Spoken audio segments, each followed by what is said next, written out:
Justin Perry here with a video review of R.L. Allan's New American Standard Reader's Edition in Brown Goatskin.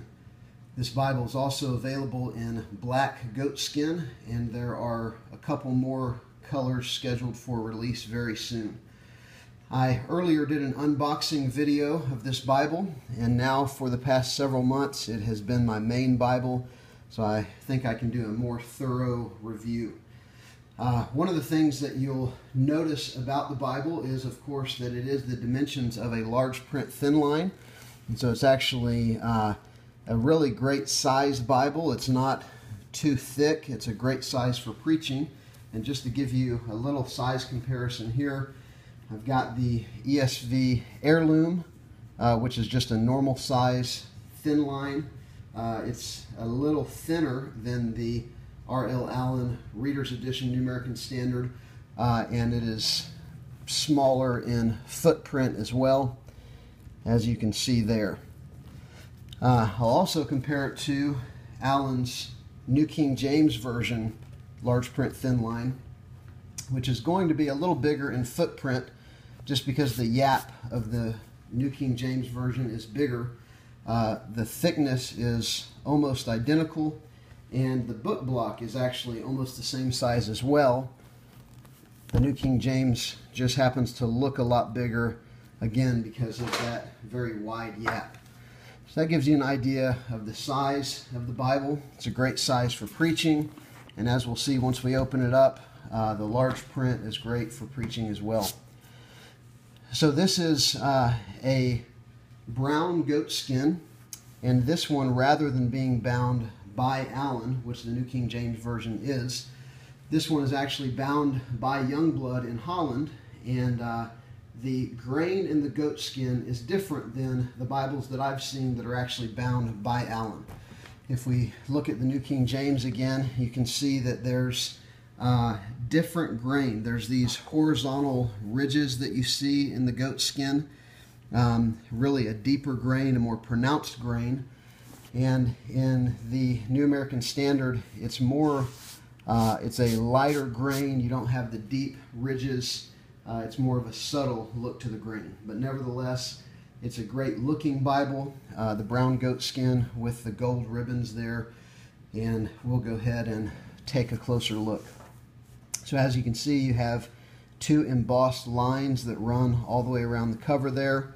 Of course, you have the red under gold edges, which you can see better when you open. But since this is the Youngblood version of an Allan Bible, the red under gold art-gilt edges are actually much more subtle as well than the Allan art-gilt, which is much brighter red. You can kind of see when you open it up, you've got that sort of light copper look, which is nowhere near as pronounced as you see here with the New King James. It's a much more red looking art-gilt. So as we look here at the cover, you can see it's a leather lined goatskin. It's a very flexible goatskin. It's not necessarily soft. It's got a little heft to it, but it just feels really great in the hand, especially while holding to preach.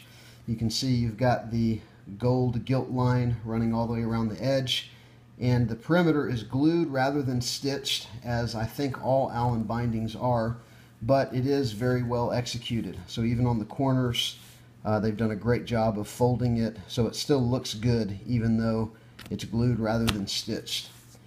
Once we open it up, you'll see that there is a nice large print. I believe it's around a 10.5 size font. You'll notice that this is a double column verse by verse format, and so you've got center column references and you have a verse per line rather than having paragraph format, which gives you a paragraph all together with your verse numbers interspersed. Some people don't like this because it's more of a traditional old world style, but really for preaching and teaching I find it to be very helpful because it really does make finding a verse much easier. And with the large print, of course, that helps as well.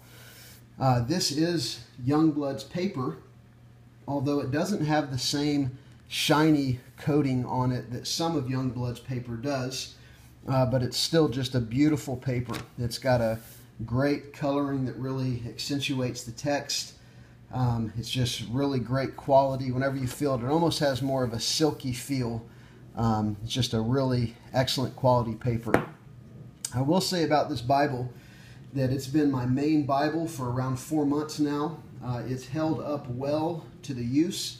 I don't buy a nice Bible like this to put it in a box on a shelf. I buy it to use, and I've been using this one every week for preaching and for teaching in our Bible school, and it has really held up well.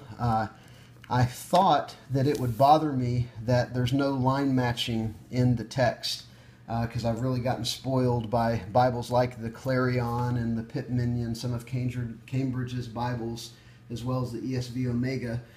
But the line matching issue has actually not really been an issue for me. I haven't actually minded, and if we take a closer look, you'll see that the ghosting isn't that bad, even though there's no line matching. It still looks really great. So overall, I will say of this Bible that I really have enjoyed it. I absolutely love it. It's beautifully made, very well constructed. I would highly recommend this Bible, especially if you're into the New American Standard translation. I think it's the best New American Standard available, and I hope you'll consider checking it out. Okay, well, I hope you enjoyed the review. Please check out my blog at gloriousnuances.wordpress.org and check out my other videos here on YouTube. Thanks.